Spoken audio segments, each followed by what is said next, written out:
नमस्ते दोस्तों, अगर आप लोग रेलवे की किसी भी एग्ज़ाम की तैयारी कर रहे हो, चाहे आरआरबी, एनटीपीसी हो, ग्रुप डी हो, आरपीएफ एसआई कांस्टेबल हो या फिर एएलपी हो, तो ज्योमेट्री के अंदर इन सवालों को ज़रूर कर लीजिएगा। इस क्लास में हम लोग ज्योमेट्री के बेहतरीन सवालों को करने वाले हैं, वो भी बेहतरीन तरीके से, स्मार्ट तरीके बताए जाएंगे। इसलिए वीडियो पूरा देखिएगा और शुरू से अंतिम तक जुड़े रहिएगा। इस क्लास में आपको बहुत अच्छे तरीके से हर एक सवाल समझा देंगे और ये सवाल बहुत ज़्यादा आपके रेलवे के एग्ज़ाम में पूछे जाते हैं। वैसे ही सवाल हम लेकर आए हैं, तो यहाँ पर जुड़े रहना है बस और इस वीडियो का आनंद लीजिए। ठीक है, वीडियो पसंद आएगा तो लाइक भी कर दीजिएगा लास्ट में, अभी मत करिएगा। ठीक है, चलिए तो देखते हैं। यहाँ पे पहला सवाल बहुत बेहतरीन प्रश्न है। इसमें एक थ्योरम लगता है, वो थ्योरम है समद्विभाजक प्रमेय, है ना। समद्विभाजक प्रमेय क्या कहता है कि भाई देखिए, यहाँ पर ये एक त्रिभुज है हमारा ABC, ये एक त्रिभुज है।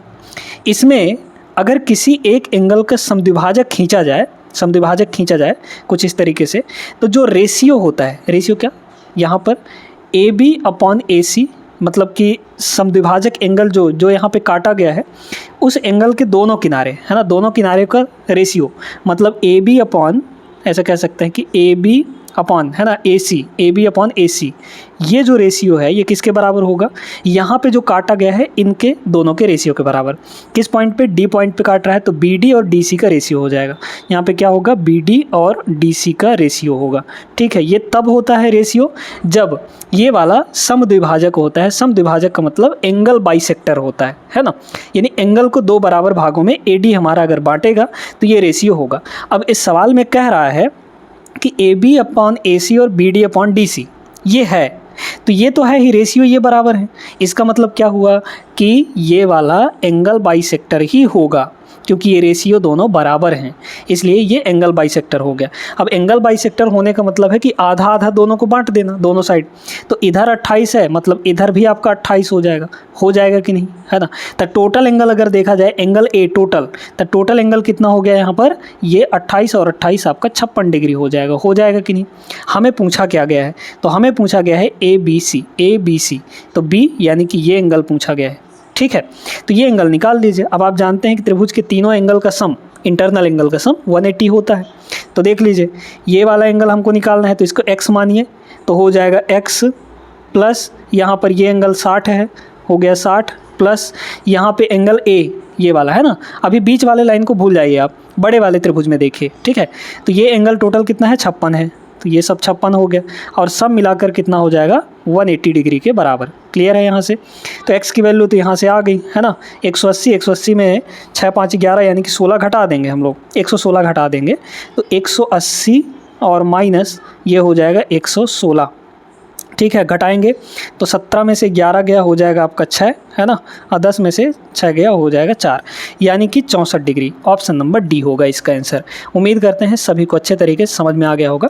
पिछले जो क्लासेस हुई थी ज्योमेट्री की, उसमें भी हमने इस कॉन्सेप्ट पर बेसिस सवाल आपको करवा चुके हैं। ठीक है ना, तो वो 2 वीडियो ज़रूर देख लीजिएगा ज्योमेट्री का। आइए दोस्तों, यहाँ पर ये सवाल देखते हैं। ये बहुत बढ़िया सवाल है ना, बेहतरीन है। क्या बोला गया है कि एक रेखा चित्र में यदि BAC यानी ये 30 डिग्री दिया है, सब कुछ इस चित्र में मेंशन किया गया है। आपको चाहिए क्या, AED चाहिए, AED यानी कि ये वाला एंगल चाहिए। ठीक है, अब इसमें बड़े ध्यान से समझिएगा, बहुत सिंपल सा प्रश्न है ये वैसे, है ना। आप सुने होंगे एक्सटर्नल एंगल। ठीक है, एक्सटर्नल एंगल जो होता है वो, अगर हम इस छोटे वाले त्रिभुज में देखें, मतलब कि ABC इस वाले त्रिभुज में अगर देखा जाए, तो 30 डिग्री और 50 डिग्री ये दोनों इंटरनल एंगल है, यानी कि अंतः कोण है।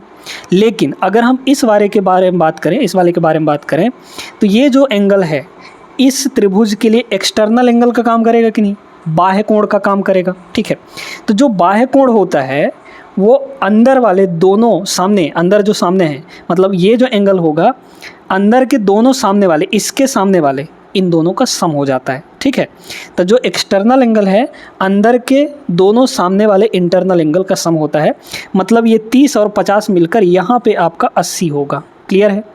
अब इस वाले त्रिभुज में देखिए, इस वाले त्रिभुज में अगर ये C और D दोनों इंटरनल एंगल हैं, तो ये जो एंगल E है यहाँ पर बन रहा है, ये एक्सटर्नल होगा कि नहीं, बाह्य कोण होगा, इस वाले त्रिभुज के लिए होगा कि नहीं। तो ये जो कोण है दोनों सामने वाले कोणों का सम होगा, यानी इंटरनल एंगल का सम होगा। तो 80 और 25 यहाँ पे आ जाएगा आपका, 80 और 25 जोड़ेंगे तो 105 है ना, 105 डिग्री हो जाएगा। तो AED कितना होगा 105, ऑप्शन नंबर सी। बहुत सिंपल सा प्रश्न था, ठीक है। और ये सिंपल तभी होगा जब आप लोग कॉन्सेप्ट को समझेंगे, कॉन्सेप्ट को जानेंगे और क्वेश्चंस की प्रैक्टिस करेंगे, तब आसान लगेगा। अदरवाइज जो ज्योमेट्री के सवाल हैं वो आसान होते हुए भी बहुत कठिन लगने लगते हैं, है ना। इसलिए इसकी प्रैक्टिस, चैप्टर की प्रैक्टिस बहुत अच्छे से करनी पड़ेगी आपको। तीसरा सवाल यहाँ पर देखिएगा, ये बहुत बेहतरीन सवाल है, बहुत ज़बरदस्त सवाल है ना। इसमें दो कॉन्सेप्ट निकल कर आते हैं, एक अंतःवृत्त और एक परिवृत्त। अंतःवृत्त का मतलब किसी त्रिभुज के अंदर बना हुआ वृत्त, और परिवृत्त का मतलब होता है किसी त्रिभुज के बाहर बना हुआ वृत्त, है ना, यानी कि सर्कल। तो दोनों की रेडियस होगी अपनी अपनी, दोनों की रेडियस का फॉर्मूला हम आपको बताएंगे, ठीक है। फिर इस सवाल को करते हैं। तो देखिए दोस्तों, यहाँ पर हमारे सामने एक समबाहु त्रिभुज है। समबाहु त्रिभुज का मतलब क्या होता है, यहाँ पर इक्विलेटरल ट्रायंगल, यानी जिसके तीनों साइड्स इक्वल हों। तो यहाँ पर तीनों साइड इक्वल हैं, तो हम लोग ए ले लेते हैं ना, ए और ए, ये तीनों साइड हमारी इक्वल हैं। अब इसमें दो सर्किल बने हुए हैं, एक अंदर बना हुआ है जो तीनों साइड्स को टच कर रहा है, तो अंदर वाले वृत्त को कहेंगे अंतःवृत्त, है ना, यानी इनर सर्किल। और तीनों शीर्षों को यानी वर्टेक्स को टच करते हुए एक बाहर वृत्त बना हुआ है, तो इसको कहेंगे परिवृत्त, है ना, यानी कि आउटर सर्किल। तो ये जो परिवृत्त है इसकी भी एक अपनी रेडियस होगी, और जो अंदर वाला सेंटर है सर्किल है इसकी भी एक अपनी रेडियस होगी। तो दोनों का हम लोग रेडियस देख लेते हैं। पहले इसका रेडियस देखते हैं, है ना, इस वाले का, इनर सर्किल का रेडियस। तो इनर सर्किल का जो रेडियस होगा इसका फॉर्मूला क्या होता है, रेडियस, है ना, रेडियस। इसका जो फॉर्मूला होता है यानी स्मॉल r जो होगा ये होगा a/2√3। कितना होगा, a/2√3, ये फार्मूला है, नोट जरूर कर लीजिएगा, है ना।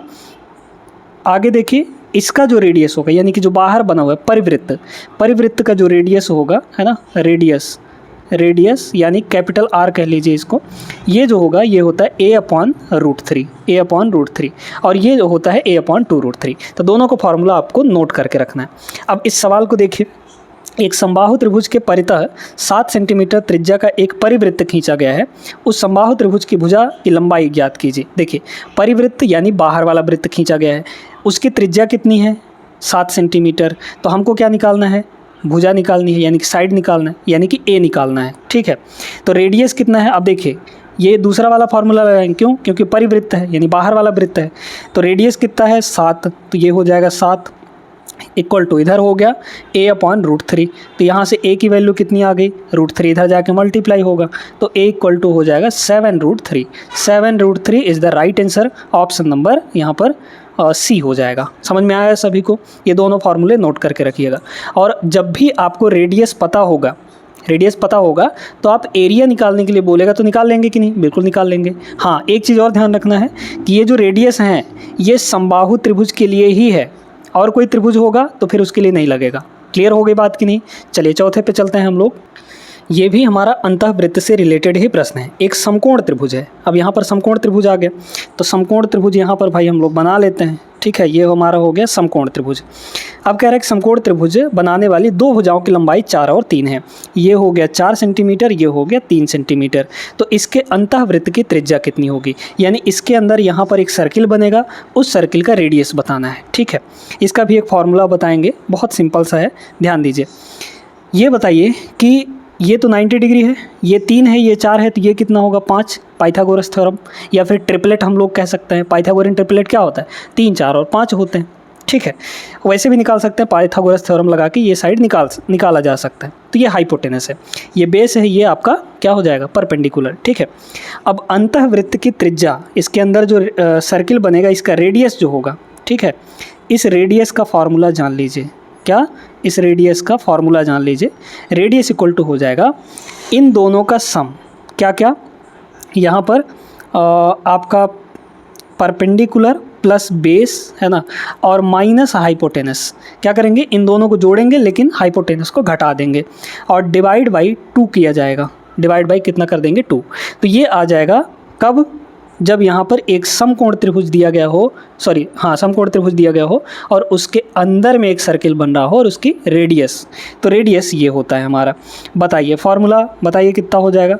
P और B यानी कि 4 और 3 तो हो गया 7 माइनस H यानी कि 5 डिवाइड बाई 2, तो 7 में से 5 गया 2, 2/2 1 आ जाएगा। 1 सेंटीमीटर इसका करेक्ट आंसर होगा, मतलब कि ऑप्शन नंबर ए होगा। समझ में आया बात कि नहीं?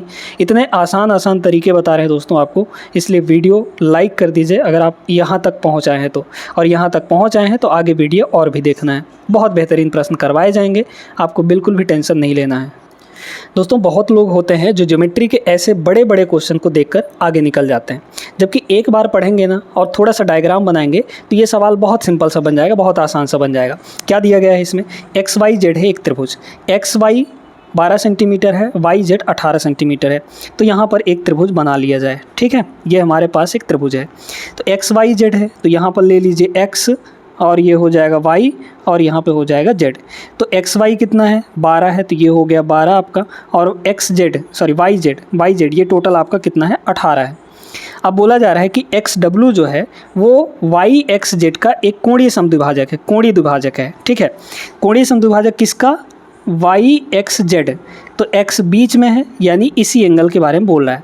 तो इस एंगल का आपके सामने क्या बोला गया है यहाँ पर कि भाई इसका समद्विभाजक है, मतलब इस एंगल X एंगल को काटने वाला है 2 बराबर भागों में। तो 2 बराबर भागों में काटने वाला कौन है, यहाँ पर XW है, तो XW आपका यहाँ पे हो जाएगा। क्लियर है ये बात सभी को? ठीक है, YZ से बिंदु W तक W पर इस प्रकार मिलता है कि YW और WZ का मान रेशियो 4 और 5 है। YW और WZ यानी ये है 4:5 में, है ना। YW 4 है और WZ आपका 5 रेशियो में है।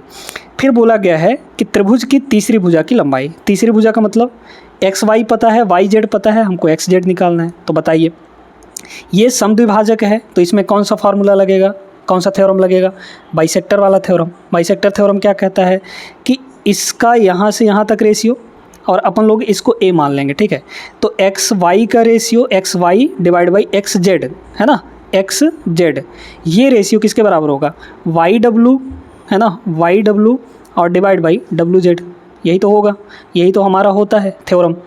अब रख दीजिए सभी, XY कितना हो जाएगा, XY तो 12 है तो यहाँ हो गया 12 डिवाइड बाई XZ हमने A माना है और यही हमको फाइंड भी करना है।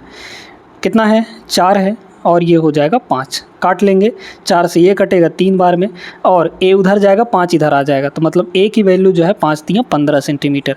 कितना आसान था, हमने छोटा सा एक डायग्राम बनाया समझकर इस प्रश्न को, और डायग्राम बनाते ही हमारे सामने साफ साफ दिख गया कि इसमें एक थ्योरम लगेगा, बाइसेक्टर थ्योरम, और उसी थ्योरम की सहायता से हम लोगों ने इसको निकाल लिया।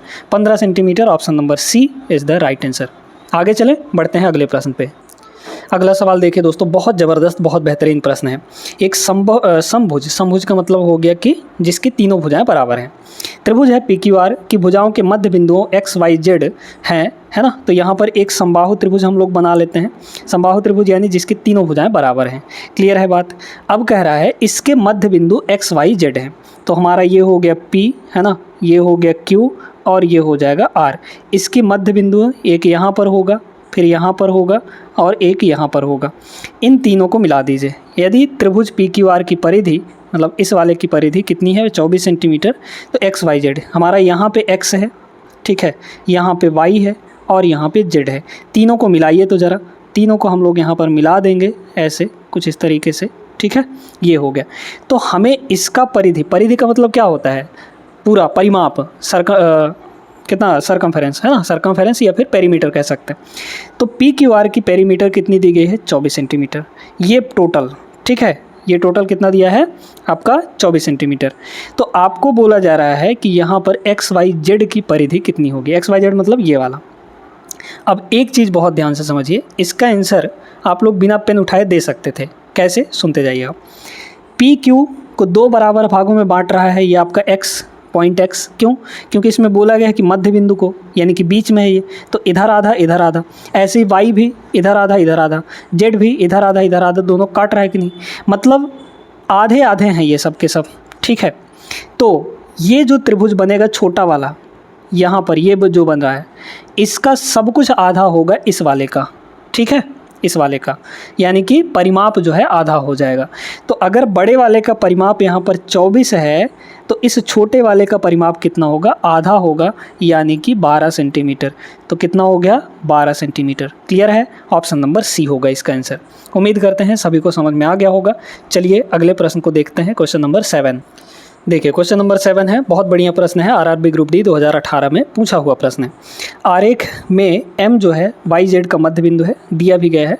आपको दिया गया है XMZ, यानी ये एंगल आपको 32 दिया गया है। ये कितना है, 32 डिग्री के बराबर।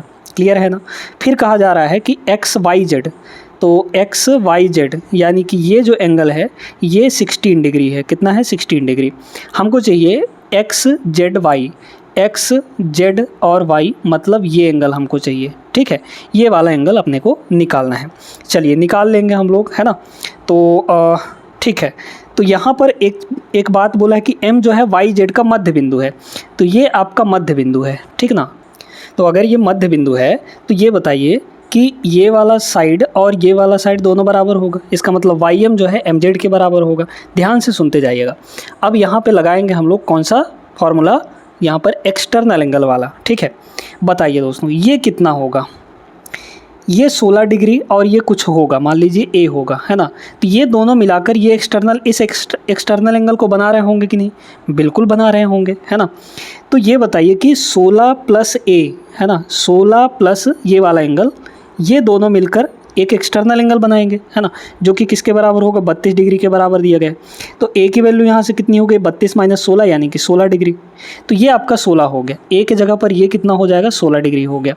अब एक चीज़, ट्रायंगल की प्रॉपर्टी आप जानते हैं कि इक्वल एंगल के सामने की भुजाएं इक्वल होती हैं, ठीक है। इक्वल एंगल के सामने की साइड से इक्वल होती हैं। क्लियर हो गई बात ये, ठीक है। तो यहाँ पर इस देखिएगा, यहाँ पर इस 16 डिग्री के सामने ये वाला साइड है हमारा, तो इस 16 डिग्री के सामने ये वाला साइड जो है ये भी बराबर होगा। मतलब हम कह सकते हैं कि जो YM है ये किसके बराबर होगा, यहाँ पर XM के बराबर भी होगा, XM के बराबर भी होगा। और साथ में यही चीज़ दिया किसके बराबर है, MZ के बराबर भी, तो MZ के बराबर ये वाला भी हो गया, ठीक है। यानी ये साइड और ये साइड दोनों बराबर होंगे। क्यों, क्योंकि इनके सामने के जो एंगल्स हैं ये बराबर हैं, ये और ये बराबर हैं। इसका मतलब ये दोनों भी बराबर होंगे। जब ये दोनों बराबर होंगे तो इनके सामने का एंगल भी बराबर होगा। यानी कि ये मान लीजिए x है तो इसके सामने का ये वाला भी x ही होगा कि नहीं, ठीक है, होगा कि नहीं। अच्छा अब देखिए यहाँ पर, तो अब बताइए हमें निकालना क्या था, हमें निकालना था XZY, यानी ये एंगल निकालना था। अब त्रिभुज के तीनों कोणों का योग कितना होता है, त्रिभुज के तीनों कोणों का योग होता है 180 डिग्री, बता दीजिए। तो ये वाला एंगल प्लस ये वाला एंगल, यानी कि x प्लस x और प्लस ये जो 32 है ये वाला 32, ठीक है। ये तीनों मिलाकर कितने हो जाएंगे, 180 डिग्री के बराबर हो जाएंगे। x प्लस x कितना होगा, 2x हो जाएगा, और 32 इसमें घटा दीजिए। तो पहले अगर हम लोग 180 में 30 घटाएं तो 150 पे आ जाएंगे, 2 और घटा दीजिए तो 148 पे आ जाएंगे, ठीक है। तो x की वैल्यू यहाँ से कितनी हो गई, 148/2 यानी कि 7 और 4 यानी 74 डिग्री। तो ये जो एंगल आया है ये 74 डिग्री के बराबर होगा, मतलब ऑप्शन नंबर सी। बहुत बेहतरीन प्रश्न था और इसमें 2-3 कॉन्सेप्ट यूज हो गए, ठीक है। तो ऐसे बेहतरीन सवालों को अगर आप करके जाएंगे तो आपके अंदर का जो कॉन्फिडेंस है वो भी बढ़ेगा कि हम सवालों को लगा सकते हैं, ठीक है। आगे चलिए प्रश्न नंबर 8 पर। बहुत बढ़िया सवाल है, थोड़ा सा लॉजिकल सवाल है ना। यदि किसी कोण की एक भुजा की लंबाई बढ़ाकर 2 गुनी कर दी जाए तो उस कोण की माप पर क्या प्रभाव पड़ेगा। बना लीजिए, नहीं समझ में आ रहा है तो बना लीजिए। हमारे पास एक एंगल है, ये एंगल हो गया और ये एंगल मान लीजिए हो गया, ठीक है। यहाँ पर कुछ कोण बन रहा होगा, यहाँ पर मान लीजिए कि ए एंगल बन रहा है। अब कह रहा है कि किसी एक भुजा की लंबाई को बढ़ाकर डबल कर दिया जाए, मतलब मान लीजिए कि ये पहले यहीं तक था, ये वाला साइड यहीं तक था, अब हम इसको बढ़ा के यहाँ से डबल करने वाले हैं, मतलब इतना दूर, है ना, जितना इधर उतना ही इधर। तो ये और ये साइड बराबर हो गए, ठीक है, यहाँ तक कर दिए। तो इसके एंगल पर क्या प्रभाव पड़ेगा, कुछ नहीं पड़ेगा, है ना, हमने बस इस लाइन को बढ़ाकर आगे कर दिया है। एंगल तो हमारा कुछ नहीं बिगड़ रहा है ना, उसका तो कुछ नहीं हो रहा, तो उस पर कोई प्रभाव नहीं पड़ेगा, कोई इफेक्ट नहीं पड़ेगा, वो समान बना रहेगा। ठीक है, तो उस कोण की माप पर क्या प्रभाव पड़ेगा, समान बनी रहती है, ना तो 3 गुना, ना तो 2 गुना, ना तो आधा, कुछ नहीं होता है। ठीक है, उसके एंगल पे कोई इफेक्ट नहीं पड़ेगा। चाहे हम इसको भी बढ़ा के इधर कर दें, इसको और बढ़ा दें, इसको और बढ़ा दें, तो भी एंगल नहीं चेंज होगा। समझ पा रहे हैं इस चीज़ को? ठीक है, थोड़ा सा लॉजिकल सवाल था। अगर आप डायरेक्ट ये देखते कि भाई इसको बढ़ाकर 2 गुना कर दिया जाता है तो एंगल भी डबल हो जाएगा, और डबल ऐसा अगर सोच रहे हैं आप तो ऑप्शन नंबर सी टिक करते और सी गलत हो जाता। ठीक है, अब देखिए दोस्तों, यहाँ पर 2 सवाल हम लोग चक्री चतुर्भुज से रिलेटेड करेंगे। ठीक है, चक्री चतुर्भुज की कुछ प्रॉपर्टीज़ आप लोग जान लीजिए। चक्री चतुर्भुज के आमने सामने के कोण, मतलब एक ऐसा क्वाड्रिलेटरल, एक ऐसा चतुर्भुज जिसके आमने सामने के एंगल्स 180 डिग्री होते हैं। ठीक है, आमने सामने के, जैसे मान लीजिए कि हमारे पास ये एक चतुर्भुज है, ठीक ना, यहाँ पर इसको थोड़ा और अच्छे से बना देते हैं, ये है ना। अब ये डिस्टॉर्टेड भी हो सकता है, मतलब कि कुछ इधर कुछ इधर, चलिए डिस्टॉर्टेड ही बना देते हैं। यहाँ पर ऐसे है, फिर इस तरीके से है, फिर इस तरीके से है ना, और इस तरीके से है। तो अगर यहाँ पर आमने सामने के एंगल का सम, ये एंगल और ये एंगल, मतलब x और y, और इधर इसको कह लीजिए a और इसको कह लीजिए b, तो अगर x प्लस वाई हमारा 180 डिग्री है, x प्लस वाई 180 डिग्री है, और a प्लस बी ये दोनों एंगल का सम ये भी 180 डिग्री है, तो हम कह सकते हैं कि हमारा ये जो चतुर्भुज बनेगा वो क्या होगा, एक चक्रीय चतुर्भुज होगा। ठीक है, साइक्लिक क्वाड्रिलेटरल होगा। तो अब चक्रीय चतुर्भुज है, इसमें तो सम्मुख कोण यानी आमने सामने कोण का जो रेशियो दिया है वो कितना दिया गया है, यहाँ पर 3 और 7 दिया है। तो बहुत सिंपल सा प्रश्न हो गया। ठीक है, बताइए दोस्तों, सम्मुख कोणों का योग कितना होता है, 180 डिग्री। अगर रेशियो में सम्मुख कोणों का योग देखा जाए तो 10 होगा, 7 3 10, और 10 की एक्चुअल वैल्यू 180 डिग्री होगी, है ना। तो 10 की वैल्यू 180 यानी 1 की वैल्यू कितनी होगी, यहाँ पर 18 डिग्री हो जाएगी, है ना। हमें चाहिए क्या, दोनों में से बड़े कोण का माप क्या होगा, तो बड़ा कोण वही होगा जिसका रेशियो बड़ा होगा। यहाँ पर 7 यूनिट की वैल्यू निकाल लीजिए, 1 का वैल्यू 18, तो 7 की वैल्यू 18 7 126, है ना, तो 126 डिग्री आ जाएगा। बड़े कोण का माप ऑप्शन नंबर डी होगा। छोटे कोण का माप पूछता तो क्या होता, 1 की वैल्यू 18 है तो 3 की वैल्यू कितनी हो जाती है, 18 3 54 हो जाता, तो छोटे का कोण कितना होता, छोटा कोण है ना, वो आपका 54 डिग्री हो जाता है। समझ पा रहे हैं कि नहीं, तो इस कॉन्सेप्ट को नोट कर लीजिए। चलिए एक सवाल और करते हैं हम लोग। देखिए इस सवाल को, ये भी चक्री चतुर्भुज से ही रिलेटेड है। क्या कह रहा है कि कोणों ए बी सी और डी के माप जो हैं वो 2 3 5 और 6 के अनुपात में है, तो यह चतुर्भुज एक होगा। ठीक है, सॉरी चक्री चतुर्भुज नहीं दिया गया है, चलिए बताते हैं यहाँ पर। तो अगर देखा जाए, सबसे पहले तो हम लोग यहाँ पर निकाल लेते हैं क्या, सभी एंगल। ठीक है, आप जानते हैं कि चतुर्भुज के चारों कोणों का योग 360 डिग्री होता है। अगर रेशियो में टोटल देखा जाए तो 3 और 2 5, 5 और 5 10, 10 और 6 यहाँ पर 16 हो जाएगा। ठीक है, तो 16 यूनिट की वैल्यू कितनी हो गई, यहाँ पर 360 हो गया, है ना, 360 हो गया। तो 1 की वैल्यू कितनी होगी, 16 से कट जाएगा क्या, काट के देखते हैं हम लोग। ठीक है, तो 16 दूना 32, 4 बचा, नहीं कट पाएगा। ठीक है, नहीं कट पाएगा ये, है ना। तो क्या करेंगे, नहीं कट पाएगा तो आप सीधे सीधे इसको डिवाइड में ही रहने दीजिए, है ना। यहाँ पर क्या कर देंगे हम लोग, 360 डिवाइड बाई यहाँ पर 16, थोड़ा सा और काट देंगे हम लोग, 4 से काट देंगे, 4 से काटेंगे तो 4 नहीं हो 36, है ना, और 4 से इसको काटेंगे तो 4 चौके 16, और 2 से और कट जाएगा, मतलब कि ये हो जाएगा 45 और बटे यहाँ पर 2, मतलब 1 यूनिट की वैल्यू हमारे पास 45 बटे 2 आ गई, इतने डिग्री आ गई। हमें अलग अलग एंगल का एंगल निकालने हैं। ठीक है, तो देखिए पहला एंगल यानी एंगल ए, तो एंगल ए कितना होगा बताइए, तो यहाँ पर 2 की वैल्यू निकालनी है, तो 2 को इसमें मल्टीप्लाई कर देंगे 2 से, है ना, 45 बटे 2 में 2 से मल्टीप्लाई करेंगे, 2 2 कट जाएगा, 45 आ जाएगा, तो एंगल ए 45 आ गया। ऐसे ही एंगल बी निकाल लीजिए। देखिए यहाँ पर देखिए 3 यूनिट की वैल्यू चाहिए, तो 1 की वैल्यू इतनी है तो 3 की वैल्यू निकाल लीजिए, है ना। तो 3 की वैल्यू कितनी हो जाएगी, यहाँ पर अगर देखा जाए तो 45 बटा के 2, और 3 की वैल्यू चाहिए तो 3 से मल्टीप्लाई, 45 दूना 90, और यहाँ पर 45 3 है 135, 135 का हमको आधा लिखना है ना। तो 2 छक्के 12, 1 बचा, और 2 सत्ते 14, फिर यहाँ पर 0.5, इतना हो गया। ऐसे ही 5 की वैल्यू निकाल लीजिए, तो 5 की वैल्यू कितनी होगी, अगर देखा जाए यहाँ पर तो 5 की वैल्यू 3 दोनों को मिला के होगी, क्योंकि ये 2 की वैल्यू ये 3 की वैल्यू, 3 दोनों को जोड़ लीजिए तो एंगल सी निकल जाएगा। एंगल सी कितना होगा, 0.5 तो पहले लगेगा ही लगेगा, 7 5 12 और 6 4 10 1 11, 112.5 हो गया, है ना। एंगल डी कितना होगा बताइए तो। एंगल डी 6 की वैल्यू, 6 यहाँ मल्टीप्लाई करेंगे, 6 इसमें मल्टीप्लाई करेंगे, 3 बार में कट जाएगा, 135 आ जाएगा। तो एंगल डी हमारा हो गया कितना, 135। ठीक है, अब यहाँ पर आपको एक चतुर्भुज बनाना है। ठीक है, बहुत ध्यान से समझते जाइए, बहुत बढ़िया प्रश्न है ये। देखिए दोस्तों, यहाँ पर हमारे पास एक चतुर्भुज है और रफली यहाँ पर एंगल्स दिखाइए। ठीक है, रफ में तो देखिए ए, फिर यहाँ पर बी हो जाएगा, है ना।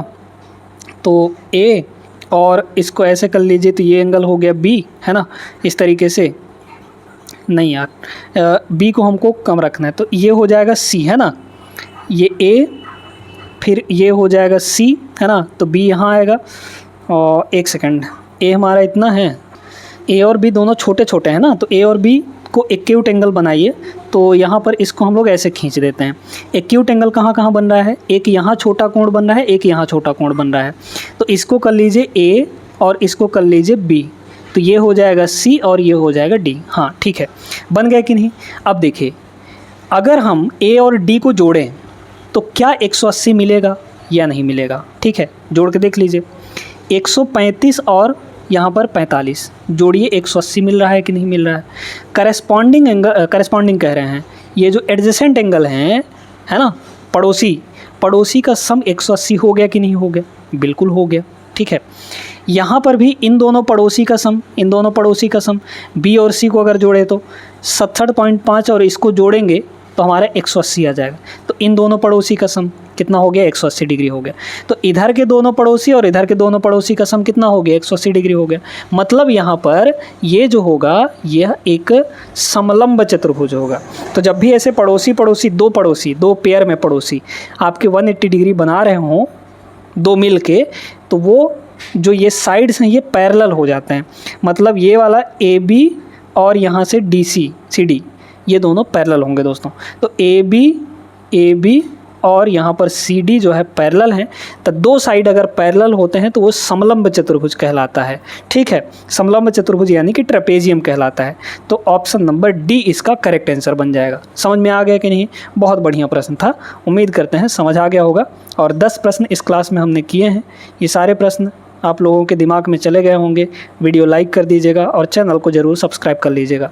मिलते हैं नेक्स्ट क्लास में, तब तक के लिए जय हिंद।